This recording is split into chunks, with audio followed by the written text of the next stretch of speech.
Police. सुन लीजिए मेरी बात सुन लीजिए, मेरी बात सुन लीजिए अजय गौतम जी, एक सेकंड। ये देश कानून की लाठी से चलेगा और जो दाएं बाएं होगा उसको कानून की लाठी का सामना करना पड़ेगा। ये बोलना चाहिए, चाहे वो कोई भी हो। यूज देखिए ना, मैंने किसी धर्म का नाम लिया नहीं लिया, मैंने बोला चाहे कोई भी हो, और ये देश वाकई किसी के बाप का नहीं है, ये देश कानून के बाप का है। सुन लीजिए, अब मैं आचार्य विक्रमादित्य के पास जा रहा हूँ, आचार्य विक्रमादित्य के पास जा रहा हूँ। एक सेकंड वेट कीजिए। आचार्य विक्रमादित्य, जब इस बात को कोई दिक्कत नहीं है कि वहां पर सर्वे हो रहा है, वहां पर सारी चीजें हो रही हैं, तो कानूनी लड़ाई में इतनी तकलीफ किस बात की है? मैं कह रहा हूं जब आप उस जगह से इबादत कर ही नहीं सकते जहां पर त्रिशूल के निशान बने हुए हैं, जहां कमल के फूल बने हुए हैं, जहां और तमाम चिन्ह बने हुए हैं, जहां जिस तरफ नंदी का मुख रखा हुआ है, जिस तरफ आपके वहां पे तहखाने में 50 तरह की चीजें रखी हुई हैं, क्या आपकी इबादत वहां से कबूल होती है? इस सवाल का जवाब नहीं, बाकी सारी मुद्दों पर बात करनी है। इनको पता है, वास्तविकता इनके सामने है, सर्वे होगा, सत्य सामने आएगा, और सत्य सामने आके जो बातें कर रहे थे वो सब सामने आ जाएंगी, तो उनके पास कोई बेस नहीं रहेगा। यही तो कह रहे थे कि जब सर्वे हो जाएगा, सत्य आ जाएगा। ओबीसी इसी बात पे तो रो रहे हैं, ओबीसी इसी बात पे हो रहे हैं। ये वराह की मूर्ति है साहब, ये वराह की मूर्ति है।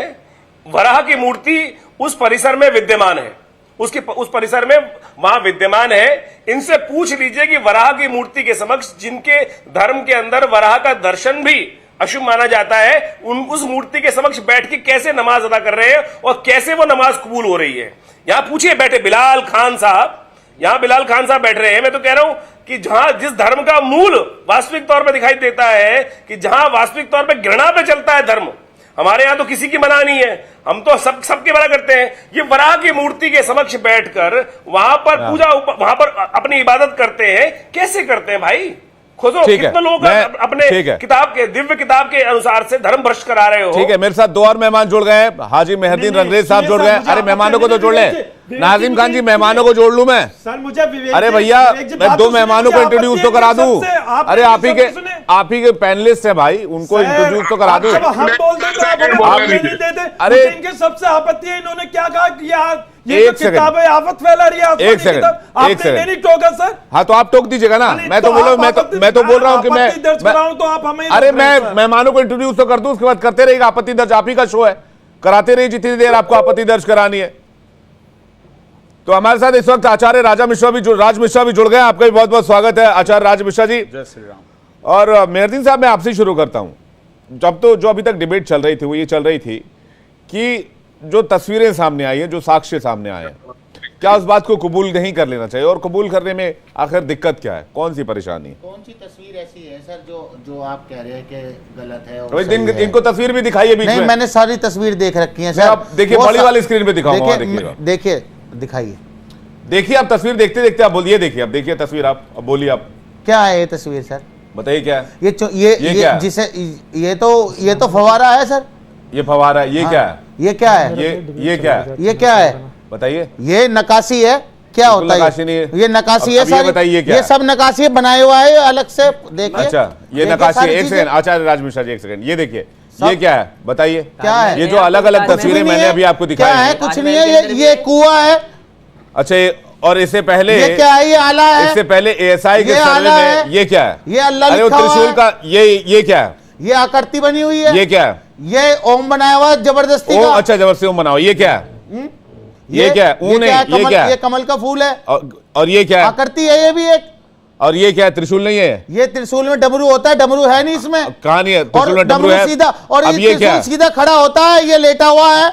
आप पूछ लीजिए, हमारे बराबर में बैठे हैं मिश्रा जी। अब तस्वीरें बहुत जल्दी चेंज हो रहे हैं, बीच बीच में आप भी कर दे रहे हैं। अब सवाल ये है कि ऐसी ये कलाकृतियां आप मुझे इस दुनिया की कौन सी ऐसे धार्मिक स्थल पर है वो मुझे बता दीजिए। 2 एग्जांपल दे दीजिए, फिर वो डिबेट को आगे बढ़ाओ। मैं आपको बता रहा हूं, ये दीन इलाही के तहत जो है, और ये जहां की ये तस्वीरें हैं, ये तस्वीर जो है ये ज्ञानवापी परिसर के बाहर जहां बैरिकेटिंग हुई है, जहां श्रृंगार गौरी की पूजा होती है, ये वहां की है। और ये मामला ज्ञानवापी का चल रहा है। तो मस्जिद परिसर के अंदर एक एरिया ऐसा है, ठीक है, टेक्निकली बात करते हैं। आप भी पढ़े लिखे, मैं भी पढ़ा लिखा हूं। मस्जिद परिसर की जगह एक ऐसी एरिया है जहां पर श्रृंगार गौरी की पूजा होती है। पहले वो रोज होती थी, लेकिन बाद में उसमें रोक लगा दी गई, फिर वो साल में 1 दिन होने लगी। तो मुझे अब इस सवाल का जवाब दीजिए कि ऐसी जगह पर जहां पर मस्जिद है वहां पर पूजा कैसे हो रही है और इतने दिनों से कैसे हो रही है? देखिए सर, मैं क्या कह रहा हूँ, जो परिसर है मस्जिद का जहां पर नमाज होती है वहां से सिंगारगौरी बहुत दूर पे है, ठीक है। वहां पे मंदिर भी है बराबर में काशी विश्वनाथ का, जो अभी भव्य मंदिर बनाया। पहले जो है वो पुराना मंदिर था, अब जो है मोदी जी ने जो है उसका कॉरिडोर बनाकर वहां पर बनाया, वो अलग है। सारी चीजें एक साथ है। तो पहले के धर्मों में यही होया करता था, जो पहले के राजा थे वो चाहते थे कि देश में किसी तरीके से कोई मतभेद ना हो, ना हिंदू मुसलमान की कोई लड़ाई हो। तो ऐसे तो मैं आपको शादरा में यही दिखा देता हूं, आप मेरे साथ चलिए। ये मस्जिद है, ये गुरुद्वारा है और ये मंदिर है, आप देख लीजिए चल के। ये शादरा रेलवे तो क्यों है, वही तो सवाल है सर। जहां जो भी हिंदुओं के, एक सेकंड मेरा सवाल सुनिए, जो भी हिंदुओं के मुख्य धार्मिक स्थल हैं जो कि दावा किया जाता है, चाहे मथुरा ले लीजिए, चाहे वो अयोध्या ले लीजिए, चाहे वो काशी ले लीजिए, हर जगह मंदिर से सटाकर ही मस्जिद क्यों है? सर मैं ये पूछ रहा हूं आपसे, या सर, वो एक जगह पे एक सवाल पूछ रहा हूं आपसे, मेरी बात का जवाब तो लीजिए। सवाल तो पूरा होने दीजिए। हर जगह ही एक ही जगह पर को लेकर डिस्प्यूट क्यों है? सर आप ये बताइए, आपके सारे भगवान हमारी मस्जिदों में क्या कर रहे हैं, ये बताइए।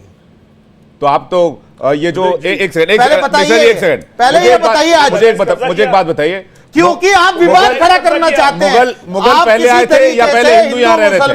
आप एक सेकंड वेट कीजिए। मुगल पहले आए थे या पहले यहाँ हिंदू रह रहे थे? कब्जा करके भगवान को तो मिटा नहीं सकते तुम। इन्वेडर्स पहले आए थे या पहले मंदिर था, पहले मस्जिद था? भी सुनिए, अरे जब आपका जन्म भी हुआ था ना, आपके दादा परदादा से पहले वो भी तो हिंदू ही थे ना आपके, उन्होंने तो कोई विरोध नहीं किया। आप आकर आज के नए कल के 21वीं सदी के लोग आकर विरोध करना शुरू कर दिया। एक बात बताइए, चलिए छोड़िए, आपको ये सूट करता है भाई। मिश्रा जी इसके बाद में आप टूलकिट की तरह काम कर रहे हैं, भाजपा आचार्य विक्रमादित्य की तरह हमारे लिए लोग आचार्य विक्रमादित्य, मुगल काल पहले आया या जो श्री कृष्ण है उनका काल पहले आया?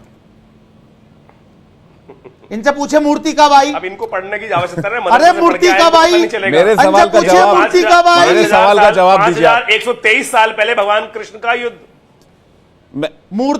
मूर्ति का भाई, 123 साल मूर्ति किसने बनाई है? भगवान की है, श्री राम की है, श्री कृष्ण की है, ये हनुमान जी की है। ये मूर्ति कहां से आई, किसने बनाई, बताइए। ठीक है, वही तो बात है, आप गलत आदमी से सवाल पूछ रहे हैं। अरे वो तो आचार्य हैं, बेचारे हॉस्पिटल चलाते हैं, आप उनसे बात कर रहे हैं तार्किक बातों पे। अरे इनसे पूछिए, हमारे बराबर में बैठे ज्ञानी आदमी बैठे, पढ़े लिखे आदमी बैठे। तो मूर्ति बनाओगे, जो हुए ही नहीं उनकी मूर्ति बनती नहीं। अरे सारे मुसलमान मूर्ति बनाने का काम करते हैं सर। ठीक है आचार्य जी, एक सेकंड, राज मिश्रा कुछ कहना चाह रहे हैं। आचार्य जी आ रहा हूँ, होते ही नहीं भाई, बोलिए। अरे कारोबार है लोगों का, मूर्तियों का, मुसलमानों का भाई। मुसलमानों के घरों में से बनकर मूर्ति जाती है, जब जाके मंदिर में हाजी मेहरुद्दीन रंगरेज साहब, चिल्लाने से सच्चाई नहीं दब जाएगी, ठीक है। और मूर्ति कब आई मैं इसका वर्णन भी आपको देता हूं। बिल्कुल देव जी। भाई प्रसन्न महेश भवानी खसी माल मूर्ति मुस्कानी, श्री रामचरितमानस की एक क्लियर चौपाई है। और श्री रामचरितमानस जो आपके दादा के दादा के दादा भी मुस्लिम धर्म नहीं स्वीकार किए थे, जब वो दबाव में आके नहीं स्वीकार करना चाहते थे, उनको लगता था हम तो मुश्किल में स्वीकार करें, इन मुगलों के हाथों किसी प्रकार अपने आप को नहीं बचा पा रहे हैं, लेकिन कोई मेरा पुत्र पौत्र कोई वंशज आएगा जो दोबारा अपने आप को हिंदू बनाएगा, दोबारा हमारे जो धर्म के जो हमारे धर्म की ये मंदिर है, इस पर जो इस मुगल ने कब्जा किया उसको दोबारा मंदिर में कन्वर्ट किएगा। तब से श्री रामचरितमानस, उसके पहले के भी वाल्मीकि रामायण के अंदर लिखी है, आपकी गिनते गिनते शायद पीढ़ियां बीत जाएंगी। तो मूर्ति की बात की बात कर रहा हूं। आज से त्रेता युग से पहले की, त्रेता युग में मूर्ति का वर्णन आता है। श्री रामचरित वाल्मीकि जो रामायण है वो त्रेता युग में वाल्मीकि जी ने लिखा है, और 12,86,000 वर्ष त्रेता युग की आयु थी। उसके बाद द्वापर आता है, उसके बाद कलयुग आता है, उसके बाद द्वापर और कलयुग आता है। आप खुद जोड़ लीजिए 12,86,000 बार। अरे मैं कह रहा हूं सिर्फ जो है उसकी आयु रही है। मैं तब की मूर्ति की बात कर रहा हूं। पूजा कौन करता था पहले? बौद्ध धर्म के लोग करते थे, आप तो करते ही नहीं थे। अरे सर मैं क्या कह रहा हूं, नहीं करता था, जहां पर नहीं करता था। एकलव्य ने बौद्ध धर्म था, अरे सुनो तो यार, सुनो तो, तुम्हारा एकलव्य का वर्णन आता है महाभारत में या नहीं आता है? एकलव्य ने मूर्ति बना करके धनुर्विद्या सीखी या नहीं सीखी, सब लोग जानते हैं, जो लोग टीवी देख रहे होंगे या नहीं जानते हैं। आप लोग किसका रामायण का इतिहास, कौन से रामायण का? अरे अपने पुस्तकों का इतिहास ढूंढ लो। रामायण में तो भारत का समस्त इतिहास लिखा हुआ है, रामायण में तो काशी का क्लियर ठीक है। ये देखिए, धर्म को लेकर आप लोग धर्म को लेकर डिबेट पे चले गए। मेरा ये मानना है मिश्रा जी, मेरा ये मानना है जो बात जिसके आधार पर सुप्रीम कोर्ट ने भी कहा कि एसआई का सर्वे होना चाहिए, सर्वे से न्याय के लिए जरूरी कि सर्वे होना चाहिए, और बात न्याय की हो रही क्योंकि देश लोकतंत्र से चलता है, अदालतों से चलता है जी। जो साक्ष्य सामने आया उसे लेकर मैं अब दोबारा अजय गौतम जी, इसके बाद आपके पास आ रहा हूं। अजय गौतम जी शायद नहीं है हमारे पास, बिलाल खान जी उस समय कुछ कहना चाह रहे थे। जो साक्ष्य दिख रहे हैं या जिसके आधार पर इजाजत दी गई है, उस चीज को स्वीकार करने में आखिर इतनी तकलीफ क्यों होती है? देखिए मैं जवाब बिलाल खान से जवाब मैं आपसे यही पूछ रहा हूँ कि आप कभी जयपुर गए भाई?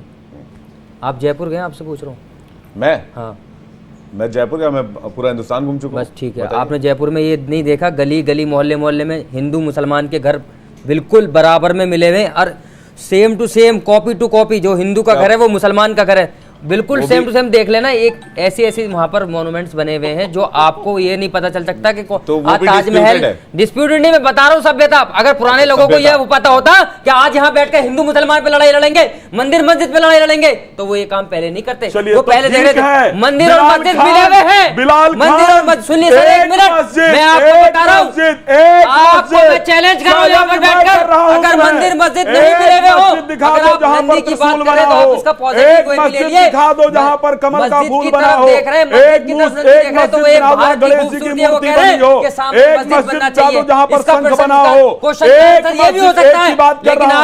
और एक बात सुन लो, 1996 में सर्वे ऑलरेडी हुआ था और वहां पर परिक्रमा मार्ग तक निकला था। बिलाल खान, जो कोर्ट ने तुमको चाबुक चलाया है ना, जो कोर्ट दौड़ रहे थे, चाबुक चलाया है जो कोर्ट ने ना, आप तिल मिला के सुप्रीम कोर्ट ने स्टे लगाया, आपकी हालत खराब हो गई। लेकिन हमने कहा सुप्रीम कोर्ट को भी मानेंगे, हाई कोर्ट को भी मानेंगे, और एसआई का सर्वे अभी चल रहा है। अब मानोगे आप लोगों की गंदी जुबानी और आपके जो चिल्लाने से कुछ नहीं होगा बिलाल, बिलाल तुम्हारे चिल्लाने से कुछ नहीं होगा। जो सच्चा मुस्लिम है वो एक्सेप्ट करता है कि वहां पर मंदिर था, मंदिर है और मंदिर रहेगा। मैं एक बार और चैलेंज कर रहा हूं, तुम्हें अगर वास्तविक धर्म को मानने वाले हो, एक धार्मिक पुस्तक में निकाल करके या एक इतिहास में निकाल कर दिखा दो कि वहां पर मस्जिद का एक साक्ष्य मैं मानूंगा। मैं बता रहा हूं बिलाल, सुन लो बिलाल, आपने सुन लीजिए भाई साहब, सुन लीजिए, 3 लोग बैठे हो चैलेंज कर रहा हूं, लेकिन आप बैठे हो चैलेंज कर रहा हूं ना, चले जाएंगे, बहुत लंबे फंस जाएंगे। एक धार्मिक पुस्तक। मिश्रा जी एक सेकंड, नाजिम खान जी एक बात बताइए, आप लोग कह रहे हैं देश संविधान से चलेगा, देश लोकतंत्र से चलेगा, देश कानून से चलेगा, तो राम मंदिर ठीक जगह पे बन रहा है? देखिए विवेक जी, जब हम बोलते हैं, मैं जिस सवाल पर आ रहा हूं उस सवाल का जवाब दीजिए। आपके सवाल का जवाब फैसले का सम्मान करते हैं, आदेश का सम्मान करते हैं, लोकतंत्र का सम्मान करते हैं, न्याय का सम्मान करते हैं और पूरे भारतवर्ष का सम्मान करते हैं, तो राम मंदिर का स्वागत है। सुप्रीम कोर्ट की टिप्पणी याद है आपको विवेक जी? नहीं, मुझे टिप्पणी मत याद दिलाइए। आप लोग कह रहे हैं ना देश न्याय से चलेगा, सुप्रीम कोर्ट का फैसला है ना। विवेक जी, आप सुनना ही नहीं चाहते, आप सुनना ही नहीं चाहते ना। नाजिम खान जी बोलिए, मैं आपको सुनता हूं, चलिए। देखिए सर, बार बार जब भी मैं बोलता हूं, ये बिलाल भाई बोलते हैं तो आप हमें रोक देते हैं, सामने वाले पैनलिस्ट को मैंने बोला तो चलिए बोलिए। उल्टी सीधी टिप्पणी कर रहा है। अरे मैंने बोला आपको, आप टिप्पणी छोड़ दीजिए। आपने कहा देश लोकतंत्र से चलेगा, देश न्याय से चलेगा। आप बोलिए कि ये फैसला सही है कि एसआई का सर्वे कराया जा रहा ज्ञानव्यापी में, मैं इस फैसले का समर्थन करता हूं और इसमें जो कुछ निकल कर आएगा मैं उस साक्ष्य के साथ खड़ा हूंगा। बोलिए आप। विवेक जी, सबसे पहले तो मैं ये कहना चाहता हूं, बार बार आप हमें कानून की बात बता रहे हैं, आपको मैं एक बात बताता हूं, ये देश संविधान से चलता, कभी आस्था सा नहीं। पहली इंपॉर्टेंट बात तो ये। और बाबरी मस्जिद का जो जिस तरीके से बार बार बात आ रही है, तो मैं बता दूं, जब सुप्रीम कोर्ट का फैसला आया था तो भारत के मुसलमान ने ही सुप्रीम कोर्ट के फैसले का स्वागत किया था। वहां कुछ तथाकथित लोग थे जो आज भी आपकी टीवी डिबेट पे इस तरीके की बातें की थी। उन्होंने क्या कहा था? सुप्रीम कोर्ट का फैसला कुछ भी आए, मंदिर वहीं बनाएंगे। ये क्या था सर? ये देश का माहौल खराब करने की बात है। नहीं, सुनिए सर, विवेक जी बात तो सुनिए। अभी आपके डिबेट पे क्या कहा था? कार सेवक दोबारा करने की बात करी गई थी ज्ञानव्यापी मस्जिद के ऊपर। ये क्या था सर? नहीं सर, ये तो वही बताएंगे ना जो हमारे पंडित जी थे, चले गए अजय जी, उनसे पूछिए ना क्या खास नहीं, सेवा इसका करना गलत चाहते नहीं, हैं, आपने वो दोबारा बाबरी सेवा मस्जिद होती है। दोहराना क्या, चाहते एक हैं, सेकंड, नहीं वो दोबारा बाबरी मस्जिद दी। दोहराना चाहते हैं क्या ज्ञानव्यापी पे? इसका मतलब वो संविधान को नहीं मानते। भारत का मुसलमान संविधान को मानता है। सुप्रीम कोर्ट का जो फैसला है उसका स्वागत किया। अभी जिस तरीके से बार बार आप हमें सुप्रीम कोर्ट की बात करें, ये हमारा फंडामेंटल राइट है सर, इसे हमारा कोई नहीं छीन सकता। और जहां हमें जब भी जरूरत होगी तो हम अपनी अदालत में जाएंगे, अपनी अपील दर्ज करेंगे और बताएंगे कि हमारे साथ इस तरीके की बात है और अदालत हमारे बात को सुनेगी और जो फैसला होगा उसको हम स्वीकार करेंगे। विवेक जी, हाँ तो स्वीकार कीजिए ना, यही बात, इसी बात पे तो डिबेट हो रही है, स्वीकार क्यों नहीं है? अभी भी जो एसआई का सर्वे हो रहा है वो भी वहां पर सिक्योरिटी देख लीजिए आप। आखिर किस बात का इतना डर है जब अदालती फैसला आ गया? इतनी सिक्योरिटी किस बात के लिए चाहिए? किससे डर है? आपके सवाल, हिंदू, आपके एक सवाल सेकंड का में जवाब दूंगा सर मैं। बिल्कुल दीजिएगा, आपको देना चाहिए। इतनी भारी संख्या में पुलिस फोर्स